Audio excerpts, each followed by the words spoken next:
নবরণ সংঘের পক্ষ থেকে প্রথমেই জানাই শুভ নববর্ষে আন্তরিক শুভেচ্ছা ও উষ্ণ অভিনন্দন।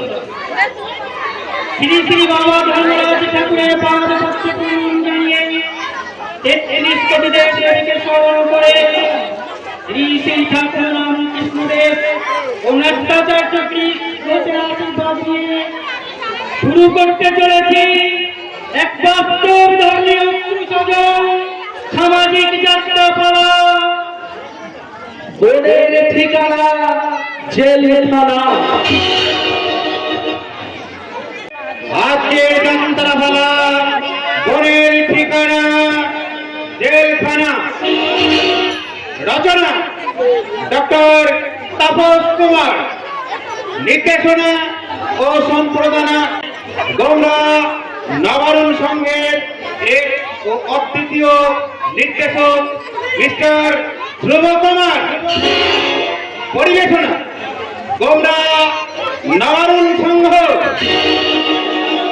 সাহায্য ও সহযোগিতা গৌড়া গ্রামবাসীবৃন্দ ও আগত দর্শনার্থীবৃন্দ।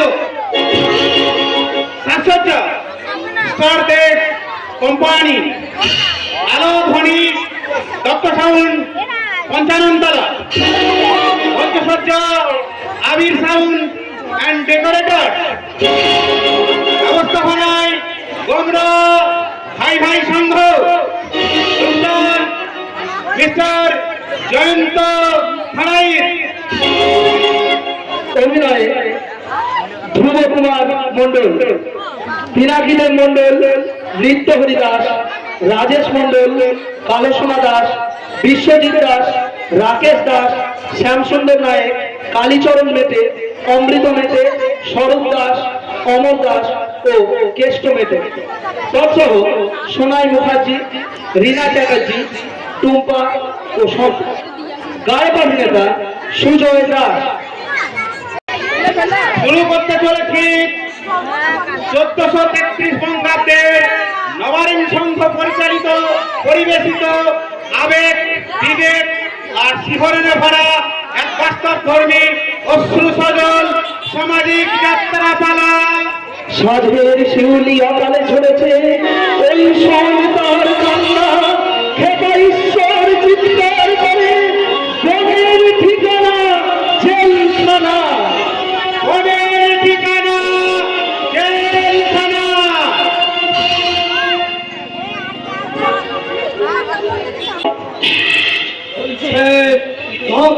ভেতর চলবে না কেন?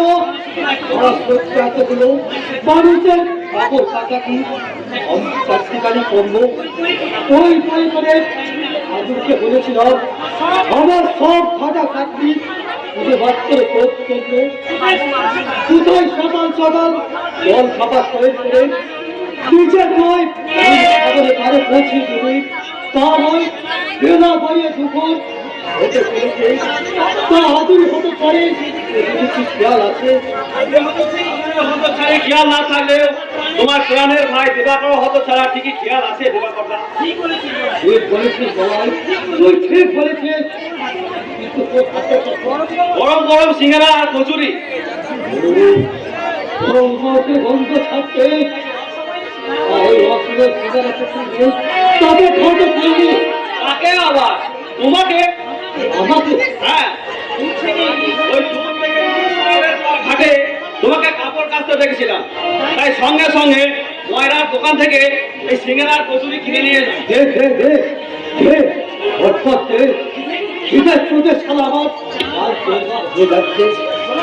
জানিস নয় কত জন্মে কই তুই আমার আপনকে ছিলি। কত জন্মে বলছো কেন দিবাকরদা? এ জন্মে আমি কি তোমার বর? তোর হলে কি তুই গাছের করে খরচা করে আমার জন্য সিগারা প্রচুর পুজো আসছিস, কিন্তু তুই হচ্ছিস রীতিমত ভক্ত আর আমি হচ্ছি সামান্য ধোপা। তাতে কি এসে যায় দিবাকরদা? মানুষের জন্ম পরিচয় কি তার গায়ে লেখা থাকে? আর তা যদি থাকতো তাহলে আমার আগে তোমার বোন আধুনি তোমার জন্য জল খাবার নিয়ে আসতো। দেখেছো দেখেছো কাণ্ড, যে সুযোগ পেয়েছে আমার দাদার নামের কাছে আমার নামে হুজুম ভাজু দিতে শুরু করে দিয়েছে। কি রকম আজকের গান বলে শোন, সেই ভোরবেলা থেকে দিবাকরটা এরকম করে মাথার ঘাম পায়ে ফেলে খেটে চলেছিল, আর তো এতক্ষণে বুঝি ঝড় খাবার নিয়ে তাতে তোর কি? আমার দাদার জন্য আমি যখন কিছু খাবার নিয়ে আসবো তাতে তোর নাম বলে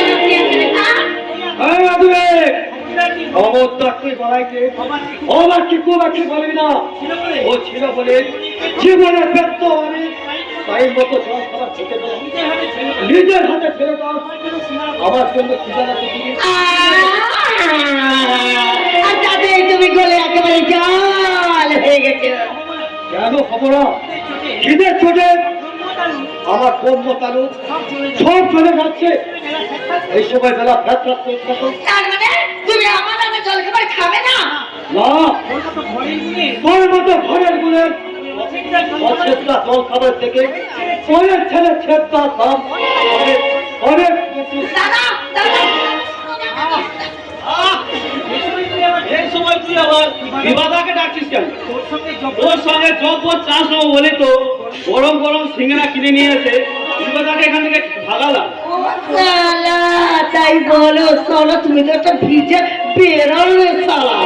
আজকের দিনে কাজ গুছাতে হলে তাই করতে হয় রে আদমি, না হলে কি ঈশ্বর ভদ্রের ভাই ভাস্কর কখনো এমন কাজ করতে পারে? কি করেছে ভাস্করদা? আশা ও আশা কত আশা নিয়ে ঘর বেঁধেছি রে, এ পৃথিবীর মাঝে মাঝে গো, এই পৃথিবীর মাঝে ও আশা ও আশা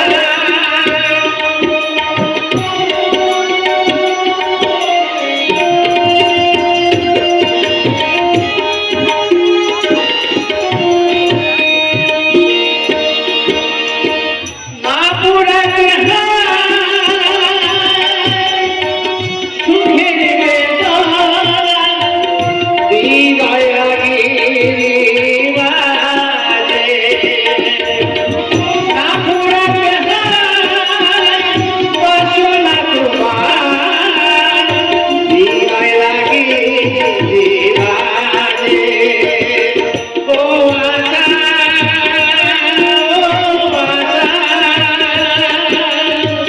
কত আশা নিয়ে ঘর বেঁধেছি রে, এই পৃথিবীর মাঝে আশা ও আশা ও আশা ও আশা। কি হবে? ওই ভাস্করদা তাহলে গায়ে বলতে কথা সব ভুলে গিয়ে ওই শহরের বড়লোকদের টাকার জালে জড়িয়ে পড়েছে। তাই তো শহর থেকে মেন বউ নিয়েছিল, মেন বউ নিয়েছে আশা করে ঘরে বাঁধিলে চোরা বাড়ির চলে, এবার তোমার ভেঙে কালে বৈশাখী ঘরে আশা করে ঘরে বাঁধিলে চোরা বাড়ির চলে, এবার তোমার ভেঙে যাবে কালে বৈশাখী ঘরে, ও আশা ও আশা কত আশা নিয়ে ঘর বেঁধেছি রে, এই পৃথিবীর মাঝে মাঝে গো, এই পৃথিবীর মাঝে ও আশা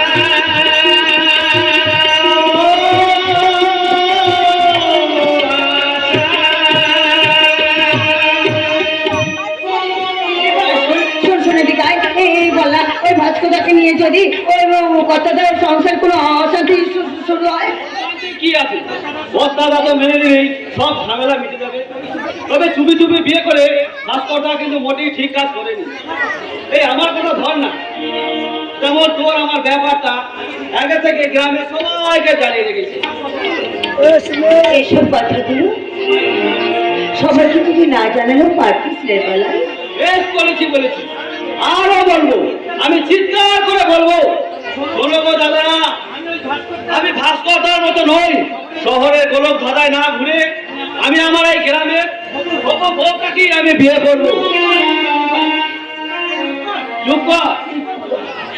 বলে তুই চুপ করবি? আমার এক সময় আমার তো মনে হয় কি মনে হয়? ভগবান তোকে জানো আমার জন্যই পৃথিবীতে পাঠিয়েছি। বলে তাই তোকে ছুঁয়ে বলছি, আদুরি, তোকে ছাড়া আমি বাঁচতে পারবো না। আমিও কি তোকে ছেড়ে বাঁচতে পারবো রে? আমি যে মুখ্য দুবার মেয়ে, প্রেম ভালোবাসা কি সেটা আমি জানি না।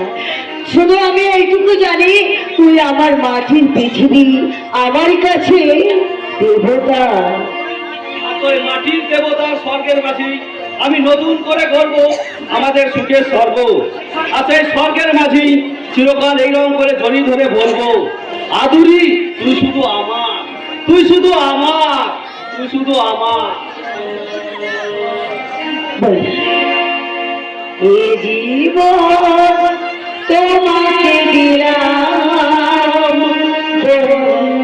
বন্ধু, তুমি শুধু ভালোবাসা দিও বন্ধু, তুমি শুধু ভালোবাসা দিও।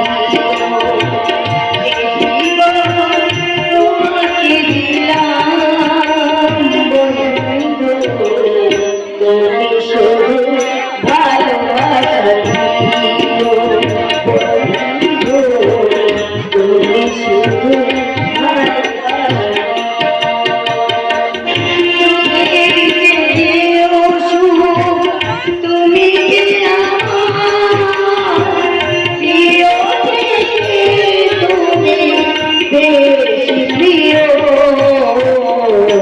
তুমি শুধু ভালোবাসা দিও বন্ধু, তুমি শুধু ভালোবাসা দিও। এ জীবন তোমাকে দিলাম বন্ধু, তুমি শুধু ভালোবাসা দিও। এত সাহস তোর, আদুরিকে তুই বেশ করেছি। আদুরি আমার, ওকে আমি ভালোবাসি। এই মাসের মধ্যে ওকে আমি বিয়ে করে নিয়ে যাবো। আর যদি পারিস তুই আমার কাছ থেকে ওকে ছিনিয়ে নিয়ে দেখা। ছেড়ে দে, ছেড়ে দে, ওকে ছেড়ে দে, ওকে আমার ভালোবাসে, ওকে ছেড়ে দে, ওকে ছেড়ে দে। না, ও তোকে ভালোবেসে কখনোই বেঁচে থাকতে পারবো না। ছেড়ে, আমি বলছি আমি ওকে ভালোবাসি, ভালোবাসি, ভালোবাসি। তুই কি বললি আদুরি? তুই তুই বলাইকে ভালোবাসি, অনেক অনেক খুব ভালোবাসি। আর ওকে তুই ভালোবাসি না, বাসি না, বাসি না। বারে ভাগ্য। রতন, বলো, তুই আমার ক্ষমা করিস ভাই, না দিলে তোকে আমি। রতন, আদুরিকে তুই ভালোবাসিস? হ্যাঁ বলো, এই আদুরির মতো মেয়েকে না ভালোবেসে কি থাকা যায়? তুই আগে বলিস নি কেন? না হলে আমি ভালো তো সবাই আছে, কিন্তু ভালোবাসা পায়ে কদল বলতে পারি। আদুরিকে বিয়ে করার কি যোগ্যতা আছে আমার? তোর মধ্যে কি ভালো ঘর আছে, আছে, আমার কিচ্ছু নেই, কেউ নেই। তুই কাঁদছিস বাবন? আর আমি কাঁদবো না? তোদের এই আনন্দের দিনে আমি চোখে জল ফেললে এই লোকে আমার কি বলবে? আর আমি কাঁদবো না।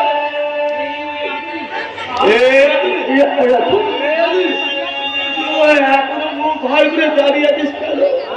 আয় বলাইয়ের পাশে তোকে দাঁড় করিয়ে দেখি তোদের দুটিকে কেমন বলা।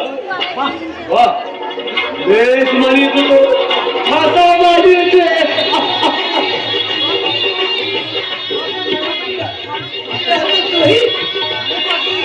আর এখনো তোর চোখে জল। আর কদিন পর্যন্ত বিয়ে হবে, ছানায় বাজবে, বলে সচ্চার বাজবে, তোরা দুজন দুজনকে আপন করে দিবি। আর এখন কি না তুই হাত হাত বলছি, চলে চলে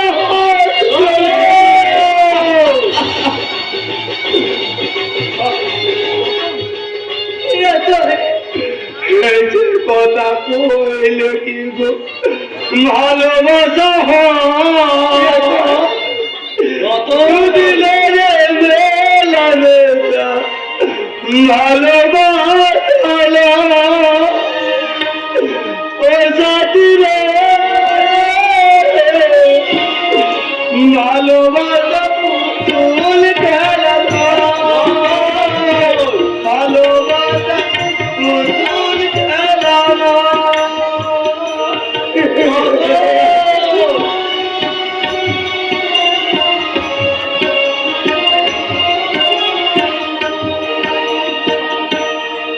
ভালোবাসা লীলা কালে ফুলের মতো রে, দুটো কেটে গেলে ওরে, নারীকে দেখো রে।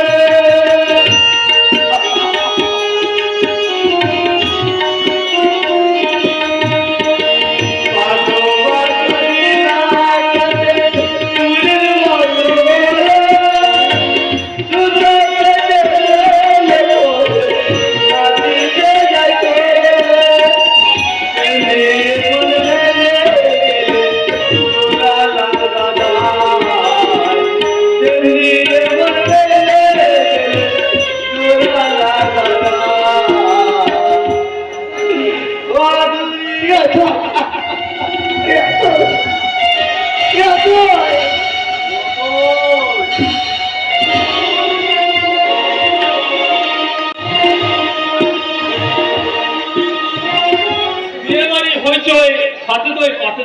তবু বলে দই কই।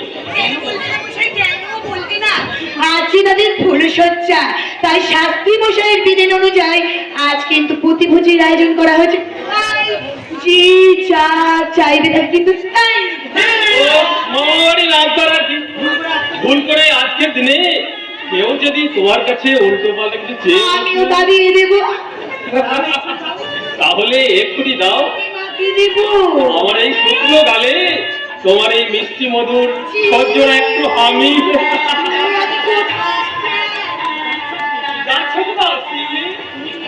তুমি কিন্তু আমায় কথা দিয়েছো,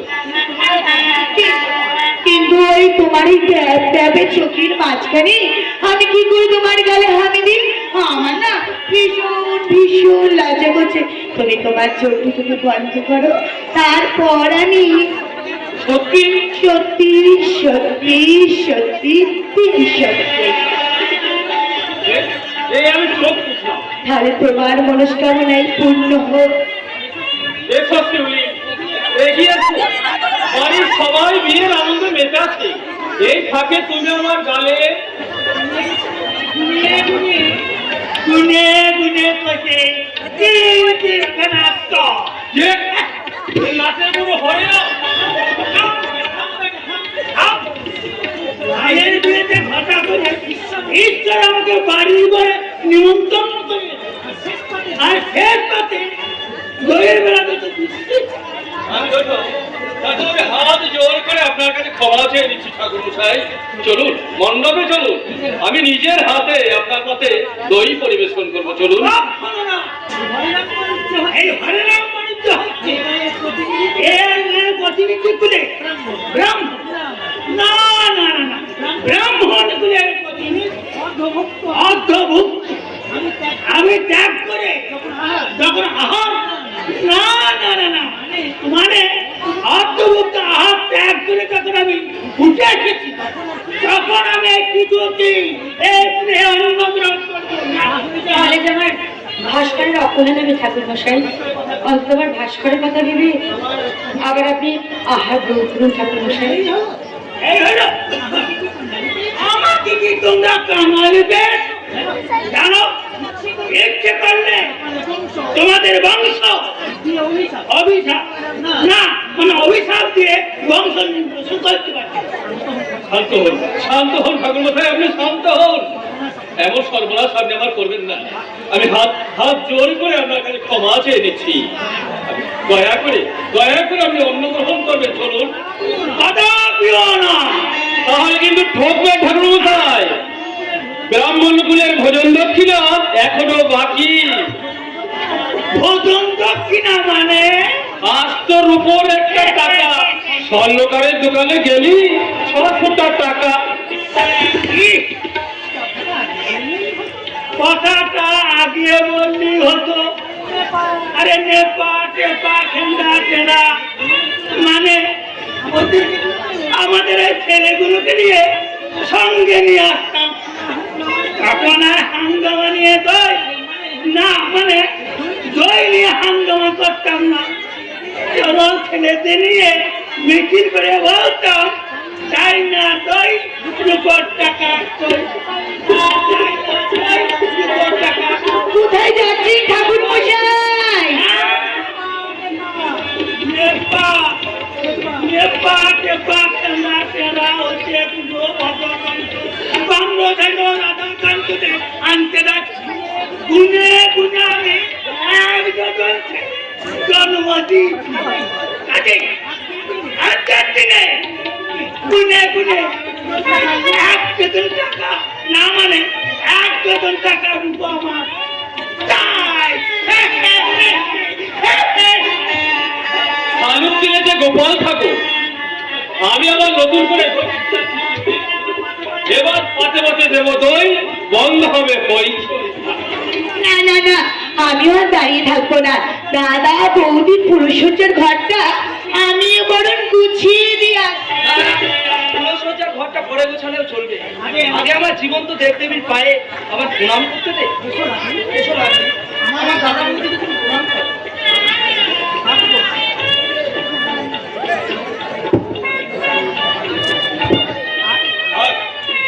থাক বৌমা থাক, আমার অনেক সৌভাগ্য যে তোমার মতো লক্ষ্মীপতি মা এবারে বউ হয়ে এসেছে। কি বলবো, তুমি কিছু বলো। আমি আবার কি বলবো, একদিন তো আমি মনে প্রাণে ছুটিটাই চাইছিলাম, তাই সংসার জেলখানা চাবিকাঠিটা ছোট বউয়ের হাতে দিয়ে আমি সংসার থেকে ছুটি নিলাম। ঠিক বলেছো বড় বউ, তুমি ঠিকই বলেছো। ওরার এই সংসারের কথা ভেবে ভেবে জীবনে আমার তীর্থ ধর্ম কিছুই হলো না। তাই আর সংসারের কথা নয়, এবার থেকে আমার নতুন ঠিকানা হবে গয়া, কাশী,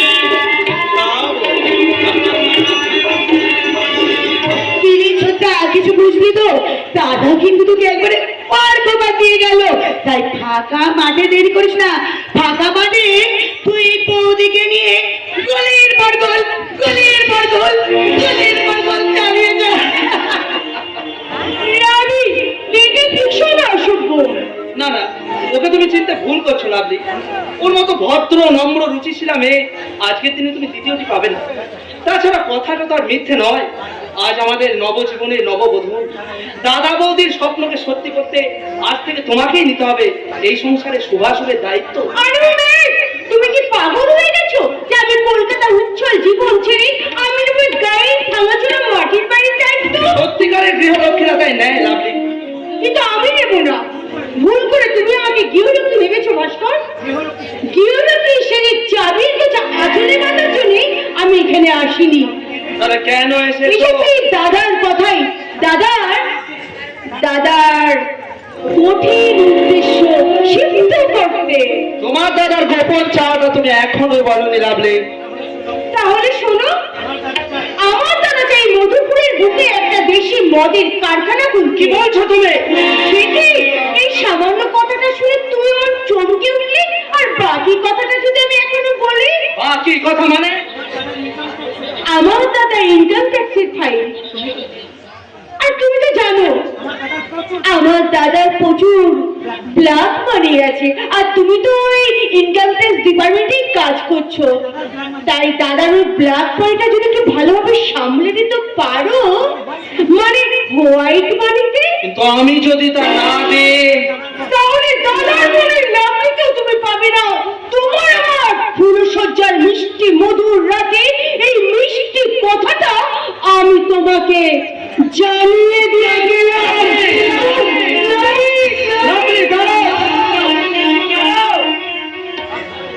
না না, ওকে আর আমি রাখবো না। ওর সুন্দর রূপ দেখে মুক্ত হয়ে জীবনে যে আমি কত বড় ভুল করেছি তা এই মুহূর্তে আমি বুঝতে পারছি। আমার দাদা সত্যের পূজারী, বৌদি মুক্তিময়ী দেবী, তারা যদি একবার এ কথা জানতে পারে, না না, আমি তা হতে দেবো না। যে বিষ পাত্রে আমি একবার চুমুক দিয়েছি, সেই বিষের জ্বালা আমার দেহ মনকে পুড়িয়ে ছাড়খাড় করে দিই, তবু লাভলির একটা কথাও আমি মানব না, কিছুতেই মানব না।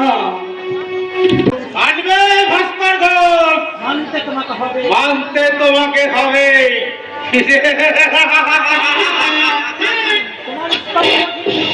তোমার এই ইস্পাত পথের প্রতিজ্ঞাকে চূর্ণ করতে আমি আমার বোন লাভলি ডিনামাইটকে তোমাদের সুখের সংসারে চার্জ করেছি। এবার ভয়ঙ্কর শব্দ করে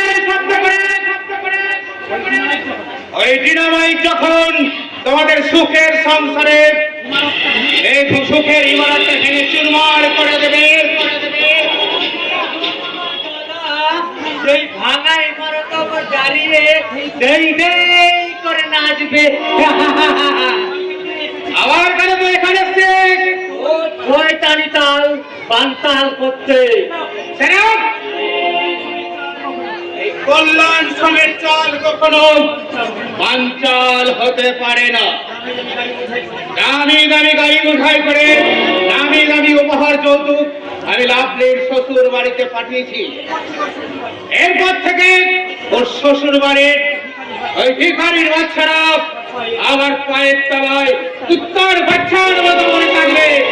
সবাইকে তুই আমার মতন মেরি কুত্তা ভাবি না দাদা, সবাই তোল পায়ের তলায় পড়ে থাকবে না। কোনো বেলিতি কুত্তা হয়তো তো বাঘের মতো তোর টুটি কামড়ে ধরবে। তার আগেই ওইসব অবাধ্য কুকুরদের আমি চারটে পাস মানাবো। আরে দাদা না, তা তুই পারবি না। আচ্ছা দাদা, একটা কথা জিজ্ঞেস করবো। কি কথা? ভেঙে যদি দিবি তাহলে দিদিকে ঘর বাঁধতে বাঁধালি কেন? সেই কথার উত্তর আমি তোমায় দেবো না। এটা হবে কি বললে? দিদি তেমনি সে আমারও দিদি, আর আমার দিদি সংসারে আগুন জ্বালাতে গেলে আমি তোর গায়ে আগুন লাগিয়ে দেবো। হ্যাঁ,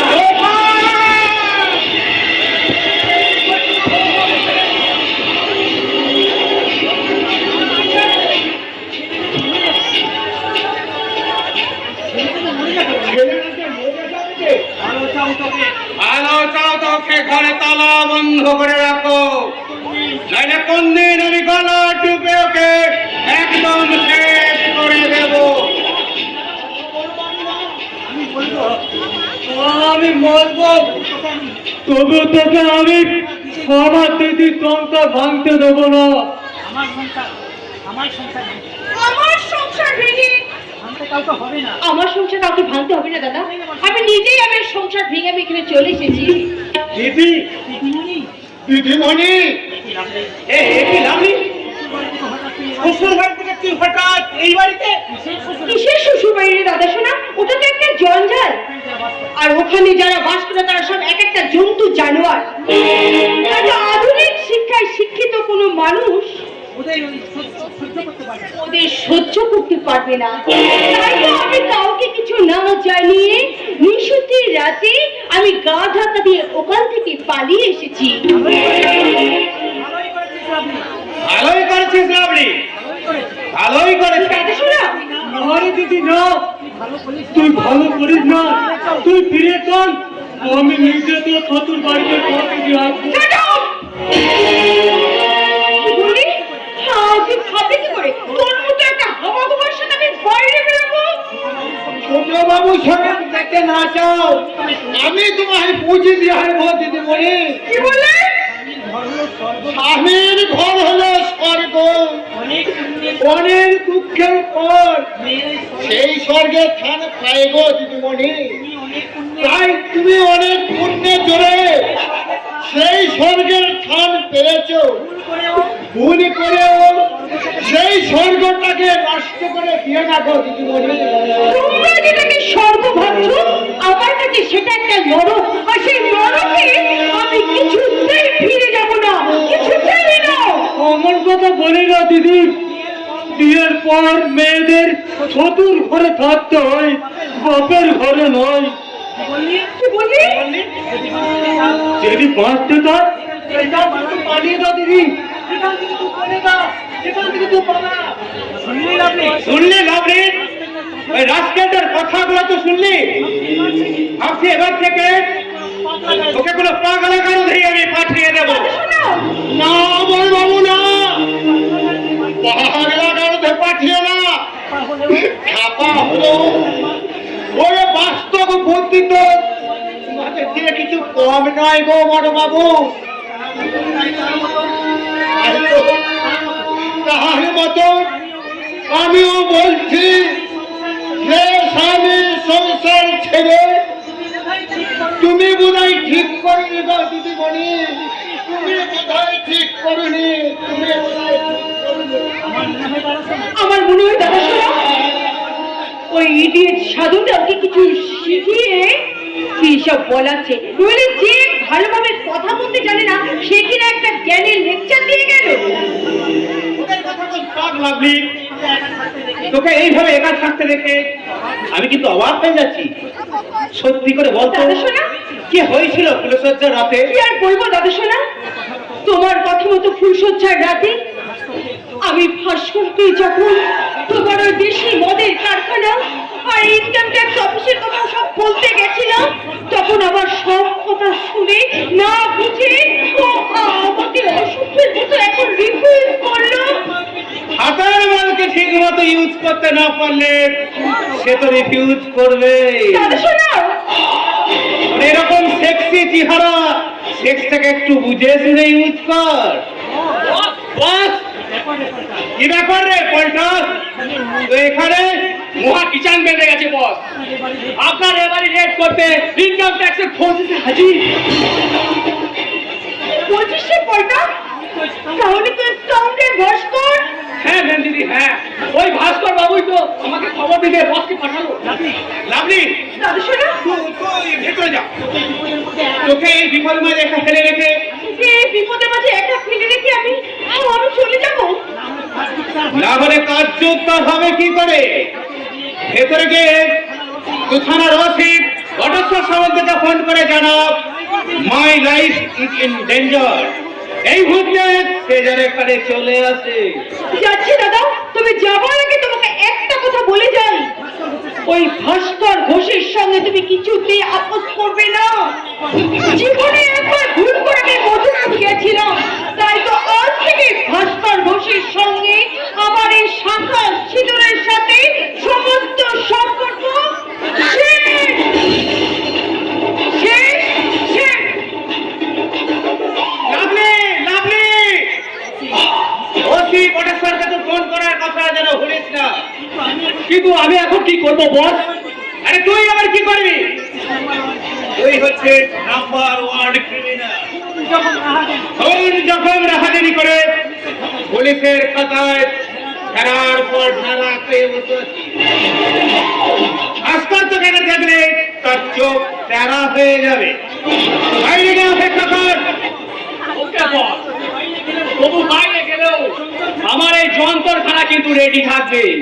কোন রকম অসুবিধা হলে আমার একটা ছোট্ট করে সিগন্যাল দিয়ে দেবে, ঠিক আপনার কাজটা শেষ হয়ে যাবে। জানি বলতো, আমি জানি শুধুমাত্র এই ভাস্কর ছেলের চরিত্রটাই আমি বুঝতে পারছি না। তবে কি আমি কে চোখ ফুট থেকে কেউ থেকে ডেকে আনলাম লাভলির ওই জীবন যৌবনের টক দিয়ে আমি কি ওই রকম একটা রাস্তার ফেকলা কুত্তে কেউ পথে আনতে পারছি না। কে? আরে আরে ভাস্কর, আরে এসো এসো এসো এসো। আমি জানতাম তুমি এখানে আসবে। একটু আগে লাভলি তোমার জন্য কতই না কান্নাকাটি করে গেল। আমি ওকে বুঝিয়ে বললাম, আরে কান্নাকাটি করার কি আছে? আরে ভাস্কর তা তোর মতো ছেলে মানুষ নয়।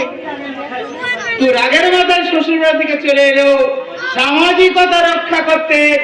ভাস্কর নিশ্চয়ই এখানে আসবে। কোন রকম সামাজিকতা রক্ষা করতে আমি আসিনি মিস্টার সেন। সামাজিকতা রক্ষা করতে আসলে তুমি কি করতে চাও? তাহলে শুনুন, পূর্বের অফিসার ঘুষ খেয়ে আপনার সব নকল কাগজপত্রকে আসল বলে সাবমিট করে গেছে, কিন্তু সব দিন সমান যায় না মিস্টার সেন। তাই আপনার বেআইনি কার্যকলাপের উপযুক্ত সাজা দিতে আমি আইনের আশ্রয় দিতে বাধ্য হলাম। আইন করে থাকবে। আপনি কে? আমি লোকাল থানার ওসি বটেশ্বর। শুনুন মিস্টার ঘোষ, আপনি নতুন ইনকাম ট্যাক্স অফিসার হয়ে এসেছেন। কাবুকে সারা এসব ঝামেলায় জড়াবেন না। তার চেয়ে বড় উনার সাথে একটা গল্প করে দিন। কি বলতে চান আপনি? আপনি কিন্তু অযথা হচ্ছে। আমার আইনকে ফাঁকি দিয়ে লোক ঠকানো বিজনেস করে ব্যাংকের লকারে এতদিন আপনি লক্ষ লক্ষ টাকা জমিয়েছেন। এইবার সেই টাকার পাশ হবে আপনাকে আমি রাস্তার মাঝে ছুড়ে ফেলবো। আপনি পারবেন না। ঠিক বলেছেন মিস্টার সামন্ত। যারা দেশের আইন রক্ষক তারাই যদি আপনার মতো ভক্ষক হয়ে এইভাবে প্রত্যক্ষভাবে অন্যায়কে ছাই দিয়ে যায়, তাহলে দেশের বুকে অন্যায় অত্যাচারের সংখ্যা কেন বেড়ে যাবে না আপনি বলতে পারেন। কিন্তু মনে রাখবেন মিস্টার সামন্ত, এখনো দেশের বুকে এমন অনেক পুলিশ অফিসার আছেন যাদের কাছে অর্থের চেয়ে বিবেক মনুষ্যত্বের দামটা অনেক বেশি। আর সেটা প্রমাণ করতে আপনাদের দুজনের বিরুদ্ধে উপযুক্ত পদক্ষেপ নিতে আমি টিএসপির কাছে চললাম। সাবধান সাবধান সাবধান। আমরা যুধিষ্ঠির মধ্যে এসে উদয় হয়েছেন। এবার উপায় চোর মশাই, আমার স্ত্রী থাকতে আপনারা তো চিন্তা কিসে? আপনার স্ত্রী? হ্যাঁ, আমার স্ত্রী। ওই শালা ডিএসপি আমার স্ত্রীর সাথে একটু মিন্টু ঠিক নয়। আমার স্ত্রীর কথায় ওঠে আর বসে, মানে বিয়ের আগে ওই একটু লাভটা ছিল আর কি। আপনার স্ত্রী তাহলে অনেকেরই সাথে ওটা দূরে থাকে। আমি ছাড়া সারা কোনো সারা আমার স্ত্রীর সামনেই যেতে পারবে না। আমার স্ত্রী না সারা আমার মতোই চালা। ভাববেন না মিস্টার শো, ওই সারা টাকা বাবু ঘুরে বেড়ে ঠিক আপনার স্ত্রী সরি আমার স্ত্রীর পায়ে এসে হাজির হবে। হাজির তো দেখা হতেই হবে, তাহলে যেন একটু হয়ে যাবে আমার দীর্ঘদিনের আশা আকাঙ্ক্ষা।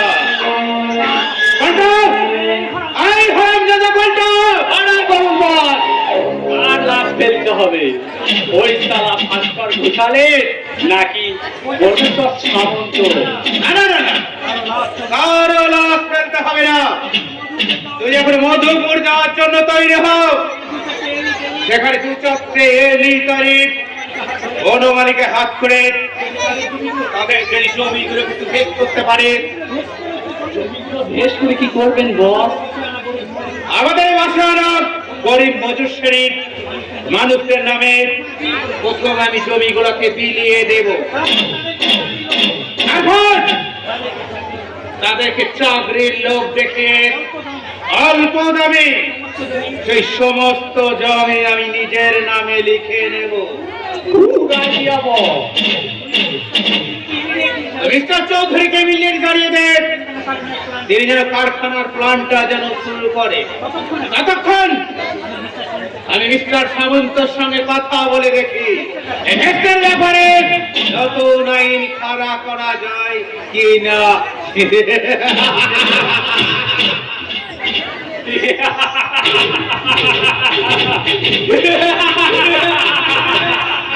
মধুপুরে ঢুকে এবার একটু একটু করে গড়ে উঠবে দেশি মদের কারখানা, যার আন্ডারগ্রাউন্ডে ভরে উঠবে গাঁজা আফিম আর হিরোইন। নমস্কার বাবু, নমস্কার। কে? আচ্ছা, আমি ভিতরে যাচ্ছিলাম, নাম শ্রী হরেরাম বাড়ি। এখানে কি যাই? আমি মধু করতে যাচ্ছি বাবু, মিথ্যে বলবো না। ওই রুপোর টাকা থেকে ঘোষ বাড়ি, না না না না না, এই ঘোষ বাড়ি থেকে রুপোর টাকা আমি এনেছি। এই মাত্র শুনলাম কনের আছে শ্বশুর বাড়ি, না মানে শ্বশুর বাড়ি থেকে বিয়ের রাতে কনে পালিয়েছে। ভাবলাম নিশ্চয় কোনো গোলমাল আছে। সেই মুহূর্তে আপনার জন্য কিছু সাহায্যের কাছে কি বলে? না মানে আপনাদের সাহায্য আমি মরি করে ছুটে এসেছি। তুমি আমাদের সাহায্য করবে কি হে? তোমার তো সে মুরটাই নেই। খুব আছে বাবু, খুব আছে। আমি হলাম রোজ দুবিলা গীতা ধরিয়ে, না মানে নামাবলী গায়ে ধরিয়ে গীতা পাঠ করি। তা যাই করো, তুমি কি মদ খেতে পারবে? মদ কিন্তু বিক্রি করতে, হ্যাঁ, সঙ্গে অবশ্য মুরগির মাংস খাবে। ওরে বাবা রে, পারবে? মেয়ে ছেলে নিয়ে ডিস্কো নাচ নাচতে। কি বিধি কি শ্রীকান্ত রে বাবা, আমি কোন নরকেতে বললাম রে বাবা। আর একবার ওই কথাটা বলো তো কি বাবা রে?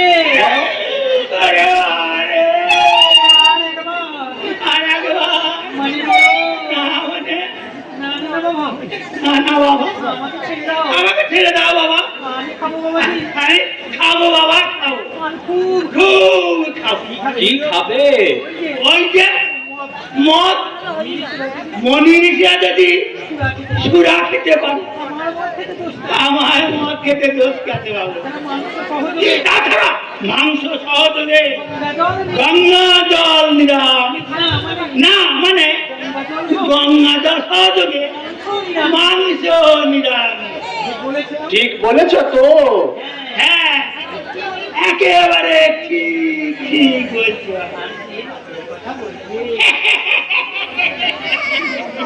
আচ্ছা, নাচের কথা বললে না, সেটা স্বর্গে উর্বশী মিনকা, গঙ্গা মিনকা, ওদের হাত ধরে দেবতারা যদি নাচানাচি করতে পারে, আমি কেন পারবো না? এই তোমাদের সাহায্য করতে আমি সব পারবো, সব পারবো।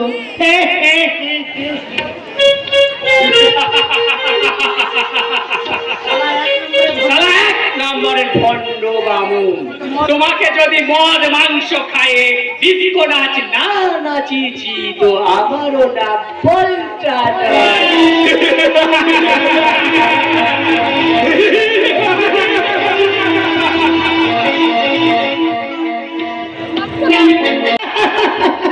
ভীষণ ভীষণ ভীষণ ভালো লাগছে আজ, আমার ভীষণ ভীষণ ভালো লাগছে। মনের মধ্যে ভালোবাসা জন্মালে এতটা যে মন প্রাণ ভরে যায়, সেটা কিন্তু আমার একদম জানা ছিল না। মনে হচ্ছে পৃথিবীটা কতই না সুন্দর। না না না, এইবার পছন্দটা এলে আমি কিন্তু তাকে বলবো। কি বলবে শিউলি? হে মা, তুমি হে বাবা, এ তো দেখছি একদম পুলিশের পোশাকে। হ্যাঁ শিউলি, আমি পুলিশের চাকরি পেয়েছি। আর সেই সংবাদ দিতেই কি মজা, কি মজা, কি মজা। ও দাদা, তুমি কোথায় গেলে? দাদারে আসো। যাক বাবা, আনন্দ দেখছি আমার মাথাটা একেবারেই খারাপ হয়ে গেছে। আসলে দাঁড়া, তুমি দাদা গেছে মাঠে আর বৌদি গেছে স্নান করতে, আর আমি কিনা তখন থেকে। এ কি কি বলবে বললে, অথচ না বলি শুধু হেঁটেই যাচ্ছে। আচ্ছা আচ্ছা বসন্ত দা, তোমার মনের মধ্যে কি এখনো বসন্ত ফোটেনি? বসন্ত দা, ফুল ফুললে বড় আর গন্ধই তো অনুভব করা যায় শিউলি। শিউলি তো ফুটে গেছে বসন্ত দা। এ যে আমার সেই শিউলি, যে শিউলি ছড়ে গেলেও দেবতার বুঝে স্থান পায়। শিউলির যে জন্ম তোমার মতন দেবতার পায়ের জন্যই, তাই আজ আমার সমস্ত ভালোবাসা উজাড় করে দিয়ে আমি তোমায় বলবো, তুমি শুধু আমার চিরদিনই, তুমি কি আমার চিরদিনই, তুমি যে আমার যুগে যুগে, আমি তোমারি চিরদিনই, তুমি যে আমার যুগে যুগে, আমি তোমারি।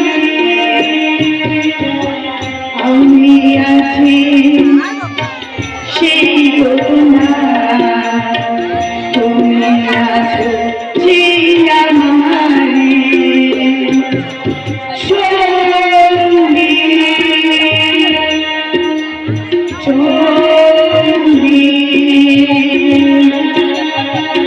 আমরা আমার সঙ্গী।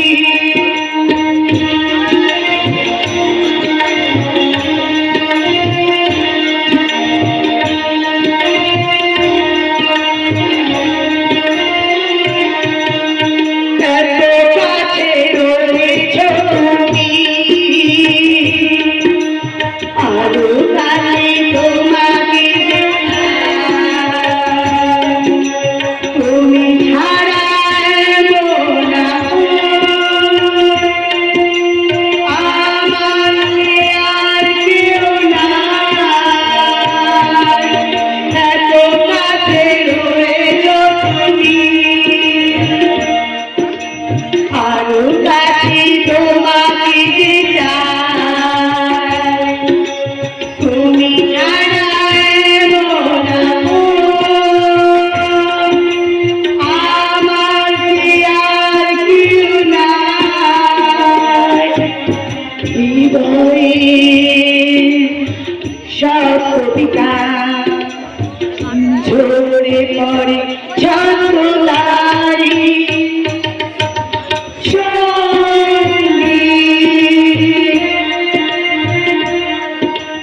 সঙ্গী,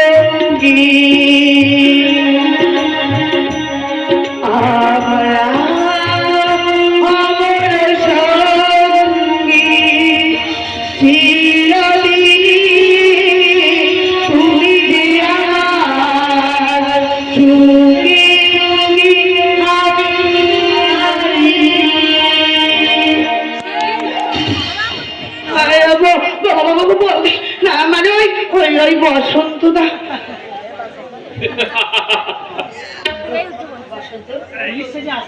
পুলিশ সেজে আসামিকে অ্যারেস্ট করতে এসছে বুঝি? আসামি আগে থেকেই সারেন্ডার হয়ে বসে আছে, তাই নাকি? তাই আমাকে আর বিশেষ কিছু কষ্ট করতে হয়। আমি পুলিশের চাকরি পেয়ে গেছি। চাকরি পেয়ে গেছো? দেখেছো, আমি আমি তোমায় বলেছিলাম না তুমি চাকরি পেয়ে যাবে। আচ্ছা হ্যাঁ বৌদি, আচ্ছা, আমি আপনাদের আশীর্বাদ। সেই না হয় বুঝলাম। এবার তো তোমার একা থাকা চলে না, অফিস থেকে সারাদিন পর ফিরে এই সুন্দর মুখখানা না দেখলে তোমার সারাদিনে ক্লান্তি কি করে দূর হবে? বৌদি, আমি কিন্তু এখান থেকে এবার চলে যাবো, এই বলে দিলাম। কোথায় যাবি? জানি না, জানি না, জানি না, যাও তো। বৌদি, বৌদি, ভাস্কর, তুই এসেছিস? এই দেখ, আমি পুলিশের চাকরি পেয়ে গেছি। আমি রীতিমতো পুলিশ অফিসার। তুই আমার থেকে অমর করে তাকিয়ে কি দেখছিস? তুইও শেষে ঘুষখোর দালালের তলে মিশলি বসন্ত। তুই কি বলছিস বকর? যে পুলিশ আর সবার ব্যঙ্গ বিদ্রুপের পাত্র, আইনকে ফাঁকি দিয়ে ঘুষ নেওয়া যাদের প্রধান পেশা হয়ে দাঁড়িয়েছে, পুলিশের সেই ঘৃণ্য চাকরিটা নিতে তোর বিবেকে বাঁধলো না বসন্ত? এরকম পুলিশ আমি কোনোদিনও হব না ভাস্কর, ঈশ্বরের নামে শপথ করে বলছি। চুপ কর! পুলিশ চিন্তা আমার এতটুকু বাকি নেই। সাধারণ পুলিশ অফিসার থেকে ডিএসপি পর্যন্ত সব আমার চেনা হয়ে গেছে। শোন বসন্ত, পুলিশ শুধু দেশের শত্রু নয়, পুলিশ সমাজের শত্রু।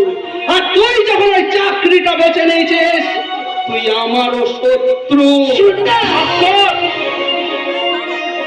আর একটা কথা শুনে রাখ, লোভের বশবর্তী হয়ে যে পোশাকটা তুই গায়ে চড়িয়েছিস, যেদিন এই পোশাকের যোগ্য মর্যাদা দিতে পারবি, সেই দিন বন্ধুত্বের দাবি নিয়ে আমার দরজায় এসে দাঁড়াবি।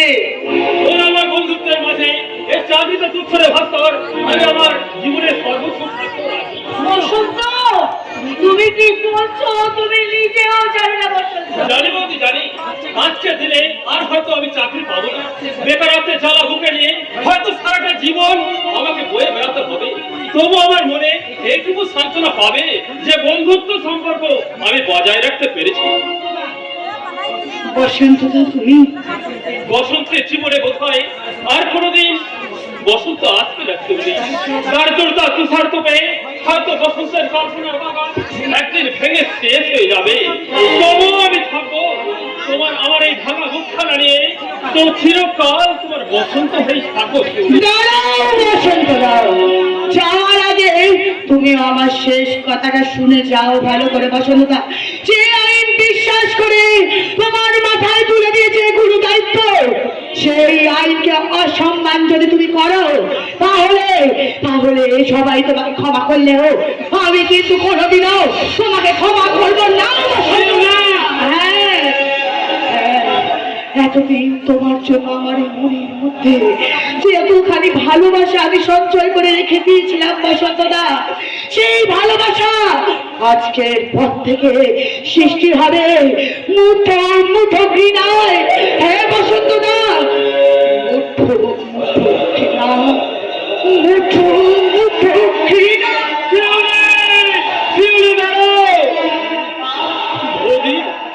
এখন আমি ঠিক করবো বন্ধুত্ব বজায় রাখতে।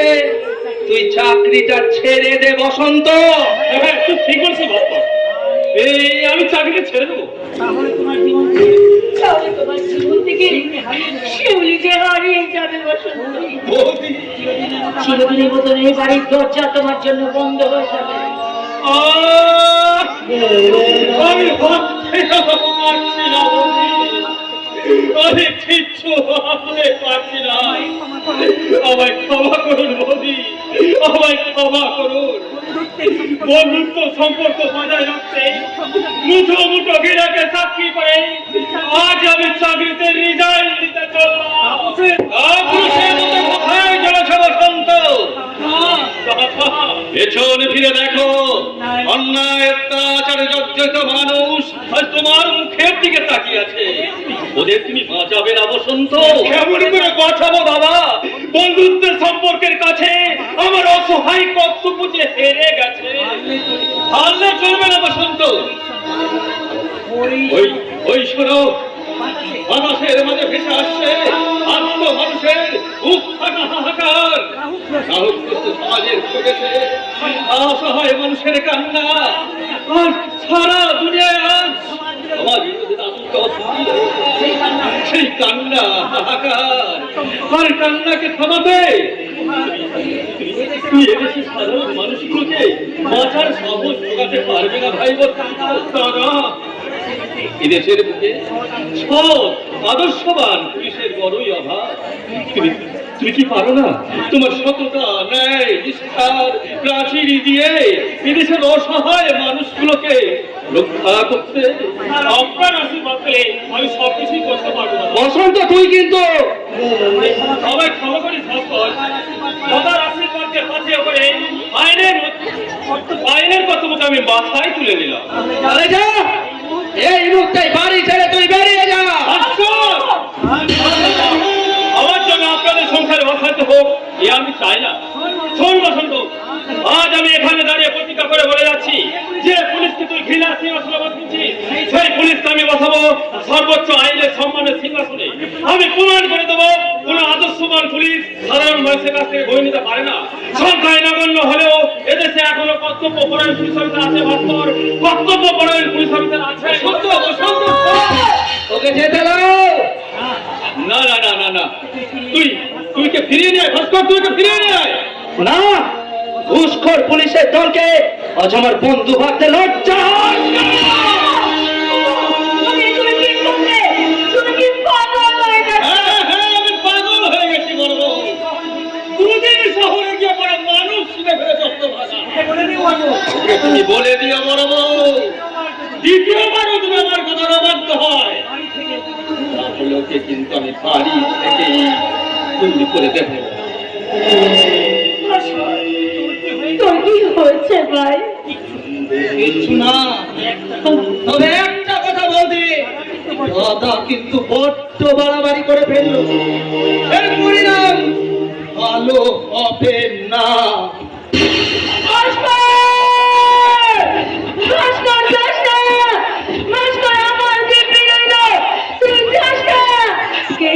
কেউ আমার কথা একবার চিন্তা করলে না, আমার কথা কেউ একবার চিন্তা করলে না।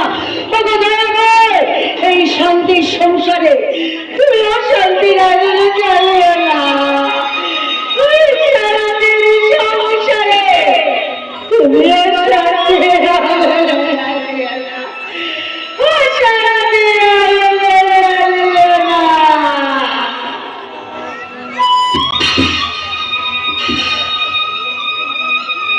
আদুরি, আদুরি, সকাল থেকে থেকে থেকে কোনো সাহস হচ্ছে নেই।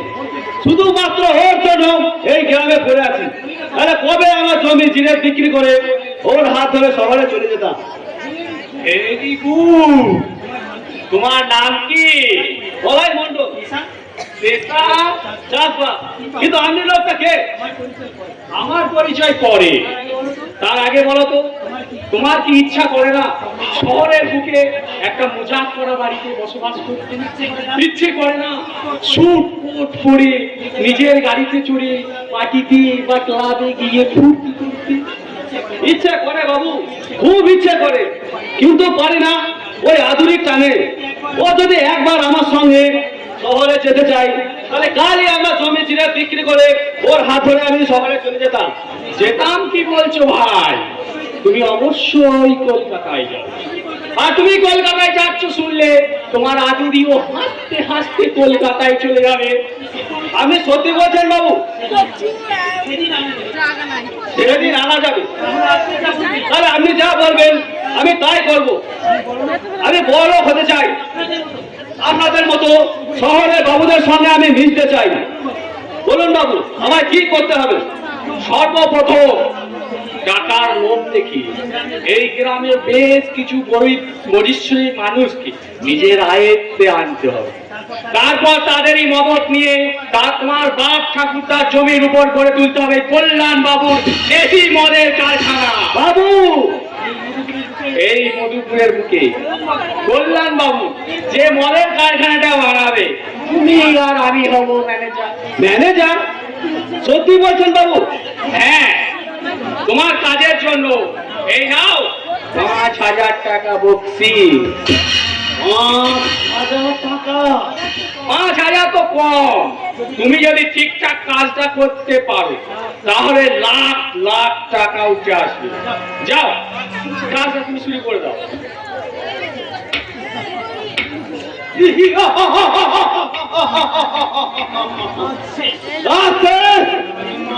এবার এই 5,000 টাকা দিয়ে সবার প্রথম কিনবো আমি আমার একটা নকশা কাটা পাঞ্জাবি, আর আধুনিক জন্য কিনবো আজকের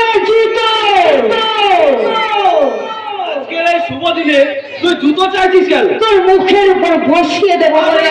হ্যাঁ, আমি ঠিক কথা বলছি।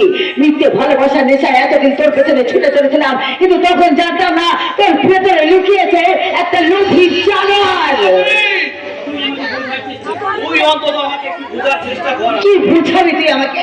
বল, কে বোঝাবি? তুই আমার জীবনটা নিয়ে ছিনিমিনি খেলতে চাইছিস, এই সাজা তুই একদিন পাবি, এই সাজা তুই।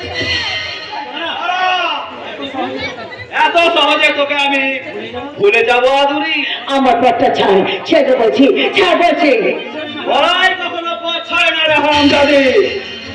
তোকে আমি জোর করে তুলে নিয়ে যাবো, খুশি আমায়। তারপর তোর ওই সুন্দর দেহটাকে আমি ধুয়ে নেব।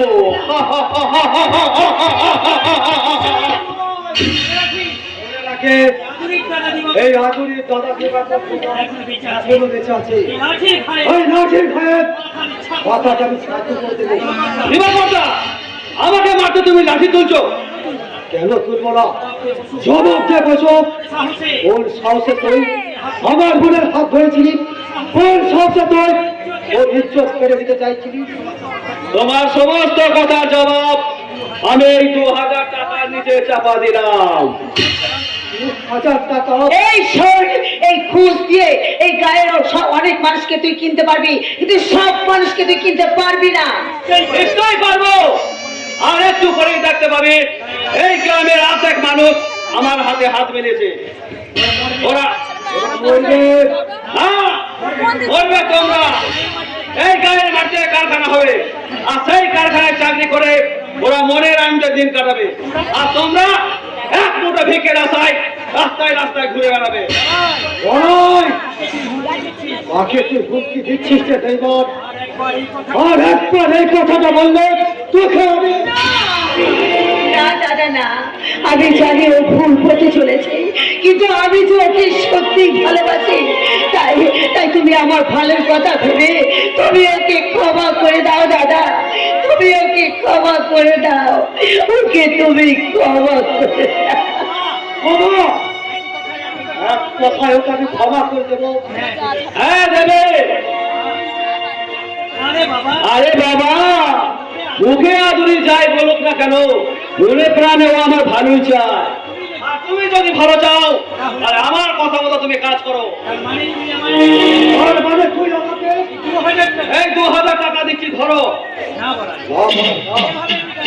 এভাবে আমি গায়ের মানুষদের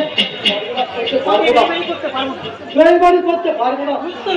লোকদের গায়ে মাছে নিকুচি করেছে, যখন খেতে না পেয়ে রাস্তায় রাস্তায় ঘুরে বেড়াবে, তখন গ্রামের কত লোক তোমায় দেখে খাবে? আর আরে যাও যাও, এখনো যারা আমাদের কাজে বাধা সৃষ্টি করছে তাদের মাথায় পাচ্ছি দাও, তোমার হাতের এই শক্ত লাঠিটা। তবে তাই হবে। আমার বোনের ভালোবাসার সম্মান রাখতে আমার ছক্কের মতন লটাকে আমি শ্মশান বানাতে চললাম।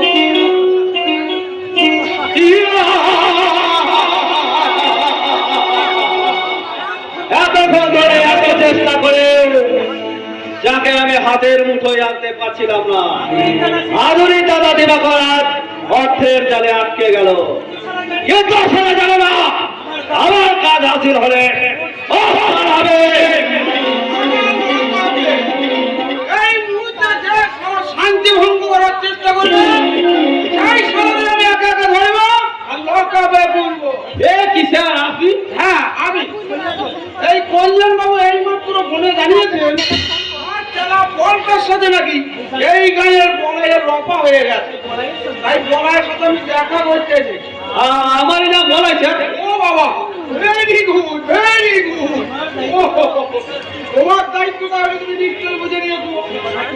সে কথা আর কি বলতেছে? আমার কাজ হলো ওই গাইয়া ধোবার বাচ্চা দিবাকরের সরলতার সাদা কাপড়ে বুদ্ধির পেঁচ দিয়ে চলতে পাকিয়ে তাতে লোভের তেল ঢেলে দেওয়া। সে কাজ আমি ছেড়ে ফেলেছি স্যার। এবার আমি ওই সত্যতে আইনের আগুন লাগিয়ে দিই। দেখবেন সোনার রাজা ফুলে একেবারে শ্মশান হয়ে গেছে, শ্মশান।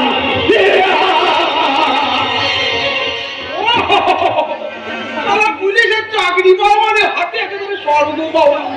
কল্যাণ বাবু সামান্য একটা ফোন অ্যাটেন্ড করতেই আজকে আমি কমসে কম 10,000 টাকা কামিয়ে নিলাম। ও কে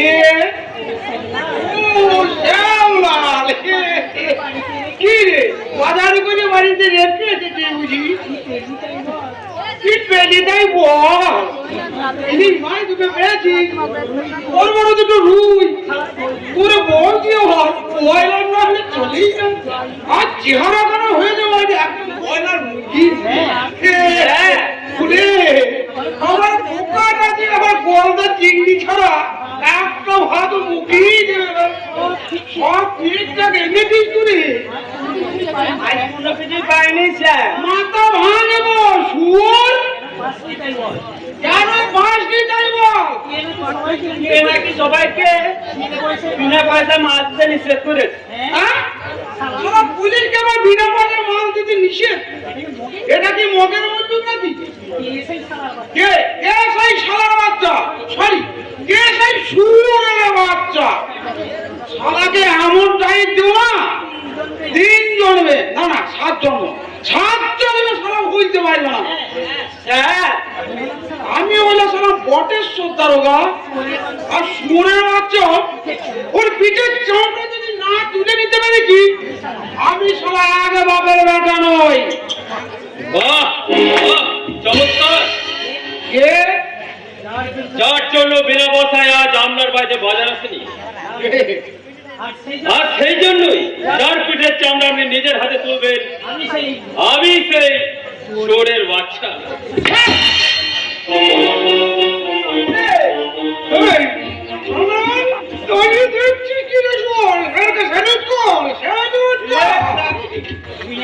বিনা পয়সায় বাজার কতদিন ধরে চলছে? আপনার দিব্যা আপনার বাপের দিব্যা আপনার মায়ের দিব্যা সবাই পয়সা দিয়ে অন্য কোনদিনই বাজার করেন সেদিন থেকে ওনার আন্ডারে কাজ করছি বিনা পয়সা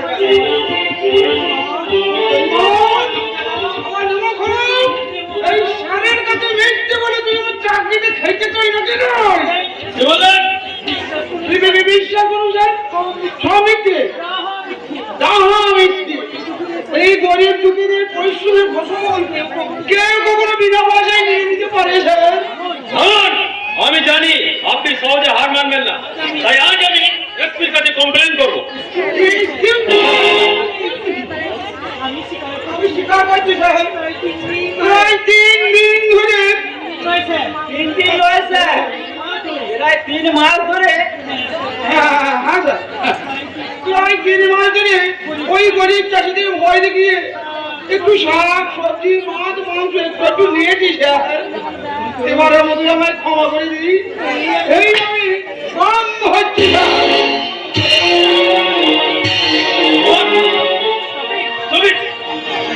আপনারা পুলিশ অফিসার, দেশের রক্ষক না আপনি, তাহলে এমন করে পারলে বিবেক মনুষ্যত্বকে বিসর্জন দিয়ে এই গরিব দুঃখদের রক্ত দ্বারা ফসল জোর করে ছিনিয়ে নিতে। আমার ভুল হয়ে গেছে স্যার এবারের মতো ক্ষমা করে দিই এই 3 মাস ধরে যার যার কাছে বিনা পয়সার মাল নিতে কালকের মধ্যে সুদ সমেত সমস্ত পাওনা মিটিয়ে আসবে। বলে দেবো স্যার একেবারে বলে দেবো হোয়াট?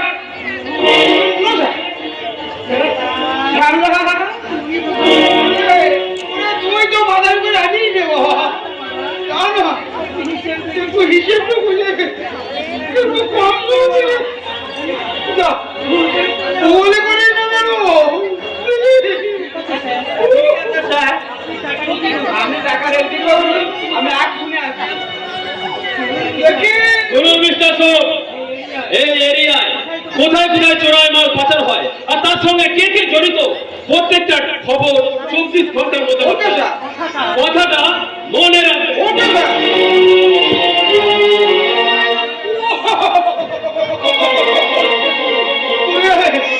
আমি কোথায় টাকা এতগুলো টাকা রে কেন যে বলছে আমি পুলিশের চাকরি নিয়েছিলাম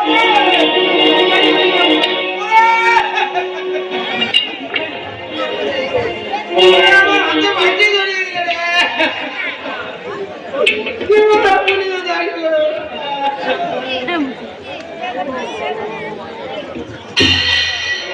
বিবেক কল্পতা না পাল্টালে তুই কোনোদিনই সুখে হতে পারবি না, কোনোদিনও সুখে হতে পারবি না। কি বলি আজকে যত বড় মুখ তোকে আজ আমি হাত খুলবি না বলতে ইচ্ছি, নইলে তোর হাত আমি মুচড়ে ভেঙে দেবো। এমন কথা বলতে নাই ছোট বাবু, এই চাকরটা যদি সেদিন তোমার নামটা বোধহয় সেই সঙ্গে মুছে যেত দিদিমণি, সেই সঙ্গে মুছে যেত, মুছে নিজের বাড়িতে ওই পরগাছা বসন্তর জন্য নিজের দাদার হাতে আমি যেভাবে অপমানিত হয়েছি। আশা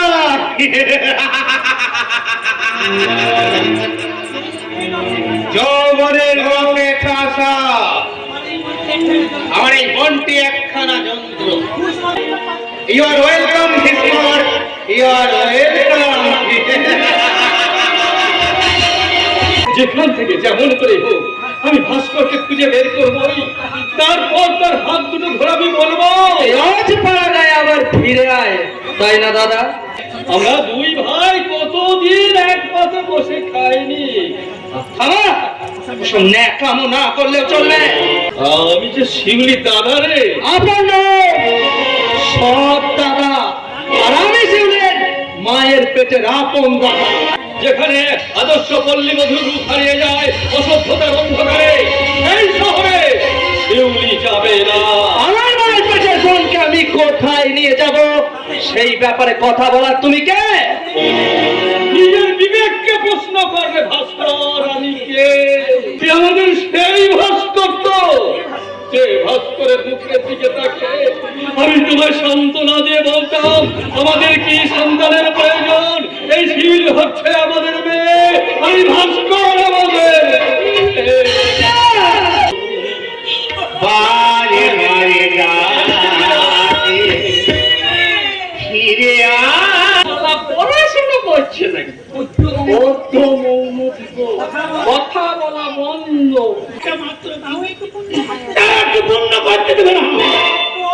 হ্যালো বল, হ্যালো বাজি, নাচার, কুলাঙ্গার, ওই সবার ঠাকুর। এই ধর, আরে মরটা খায়। তুই আমাকে খুব ভালোবাসিস, তাই নাকি বলাই?